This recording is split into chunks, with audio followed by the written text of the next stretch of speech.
Make in India कहते हैं तो मेक फॉर इंडिया भी है, क्योंकि 125 करोड़ का देश है, इतना बड़ा मार्केट है।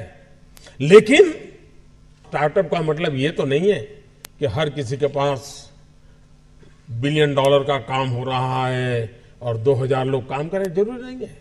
5 लोगों को भी अगर मैं रोजगार देता हूं तो मेरा स्टार्टअप मेरे देश को आगे बढ़ा रहा है।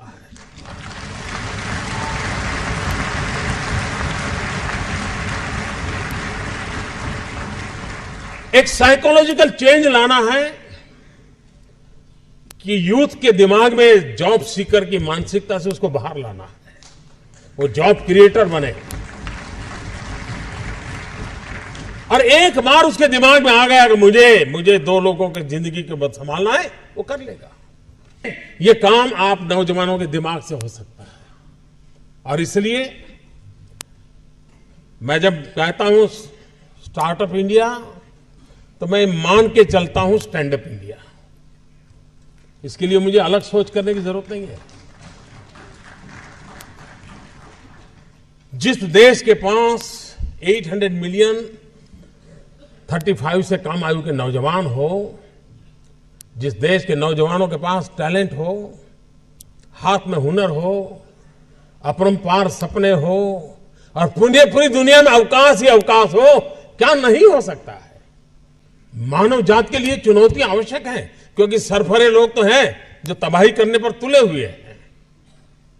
लेकिन हम मानवता को बचा भी तो सकते हैं। हमारे पास इस प्रकार के लोग हैं।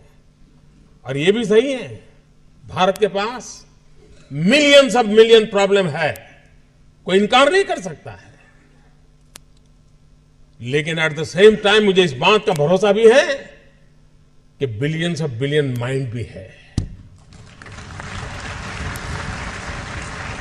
अगर मिलियन प्रॉब्लम है तो बिलियन माइंड भी तो हमारे देश में है। हर स्टार्टअप के पीछे कोई न कोई समस्या के समाधान का इरादा रहना चाहिए।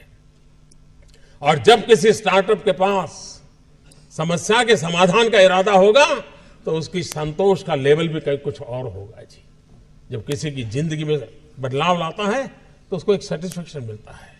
और इसलिए मैं वो कुछ करके दिखाऊं जिसमें मैं जॉब क्रिएटर बनूं, मैं वो कुछ करके दिखाऊं कि जिसके कारण किसी की जिंदगी में मैं काम आऊं, मैं वो कुछ करके दिखाऊं कि मेरे देश को एक कदम आगे ले जाने में मेरा भी कोई योगदान हो। इतना भी अगर सपना लेकर के हम चलते हैं, हम बहुत कुछ कर सकते हैं।